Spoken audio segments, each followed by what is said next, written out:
अब देखिए, इस पूरी कहानी की जो जड़ है वो भारत और अमेरिका के बीच अटके हुए एक बहुत जरूरी ट्रेड डील से जुड़ी है।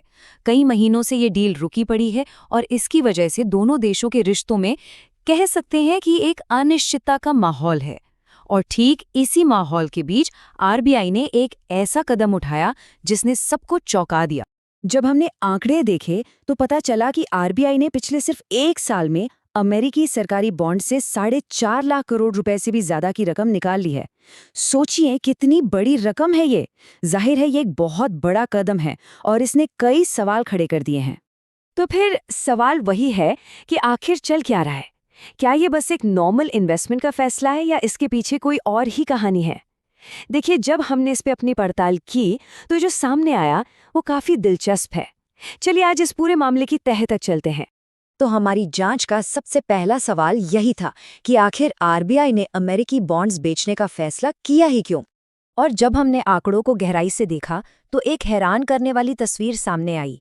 पता है, पिछले 4 सालों में ये पहली बार हुआ है जब आरबीआई ने इतनी बड़ी मात्रा में अमेरिकी बॉन्ड्स बेचे हैं। मतलब ये जो गिरावट है ना, ये साफ साफ एक बड़े बदलाव का संकेत दे रही है। तो हमने और गहराई से जांच की और इस बड़े स्ट्रेटेजिक मूव के पीछे हमें 3 मुख्य वजहें नजर आईं। देखिए, पहली वजह है दुनिया भर में जो अनिश्चितता का माहौल है, जो इकोनॉमिक और पॉलिटिकल टेंशन बढ़ रही हैं। एक तरफ देखिए तो युद्ध का खतरा है, दूसरी तरफ महंगाई आसमान छू रही है, इंटरेस्ट रेट्स भी लगातार ऊपर नीचे हो रहे हैं। अब ऐसे माहौल में अपना सारा पैसा, सारी संपत्ति एक ही जगह पर रखना, ये तो बहुत बड़ा रिस्क है ना। इसे एक आसान उदाहरण से समझते हैं। क्या हम अपना सारा पैसा सिर्फ एक बैंक में रखते हैं? नहीं नहीं, क्योंकि अगर भगवान न करे उस बैंक को कुछ हो गया तो सारा पैसा डूब सकता है। बिल्कुल यही वजह है कि अपने एसेट्स को, अपनी संपत्ति को अलग अलग जगहों पर इन्वेस्ट करना एक समझदारी भरा फैसला होता है। ठीक है, तो ये तो समझ आ गया कि पैसा अमेरिकी बॉन्ड्स से निकल रहा है, लेकिन सवाल ये है कि ये जा कहाँ रहा है? हमारी पड़ताल का दूसरा हिस्सा बस इसी सवाल का जवाब देता है। आंकड़े बिल्कुल साफ हैं। ये पैसा जा रहा है सोने में। जी हाँ, आरबीआई लगातार सोना खरीद रहा है और अपने भंडार को बढ़ा रहा है। ये भंडार अब 880 टन से भी ज्यादा हो चुका है। और इसका असर क्या हुआ है? हमारे देश के जो फॉरेन एक्सचेंज रिजर्व्स हैं, उनमें सोने की हिस्सेदारी अब तक के सबसे ऊंचे लेवल पर पहुंच गई है। सोचिए, कुछ साल पहले ये हिस्सा सिर्फ 9% था, जो अब बढ़कर 14% से भी ज्यादा हो गया है। तो सोने के प्रति अचानक इतना लगाव क्यों?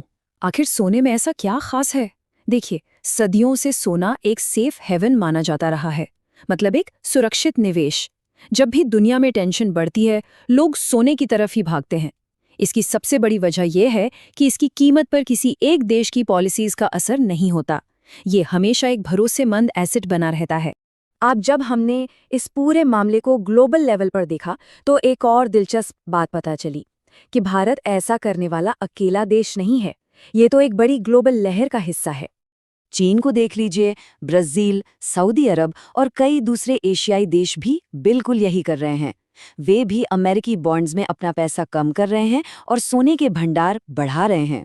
तो घूम फिर कर सवाल वहीं आ जाता है, इन सब का भारत और अमेरिका के बीच जो ट्रेड डील रुकी हुई है, उस पर क्या असर पड़ेगा? इस पर देखिए 2 तरह की बातें हो रही हैं। कुछ एक्सपर्ट्स का मानना है कि ये एक रिस्की मूव है जो ट्रेड डील को खतरे में डाल सकता है, लेकिन हमारा विश्लेषण कुछ और कहता है। हमें लगता है कि ये कोई पॉलिटिकल मूव नहीं है, बल्कि देश के एसेट्स को सुरक्षित रखने की एक सोची समझी फाइनेंशियल स्ट्रैटेजी है, मतलब रिस्क कम करने का एक तरीका।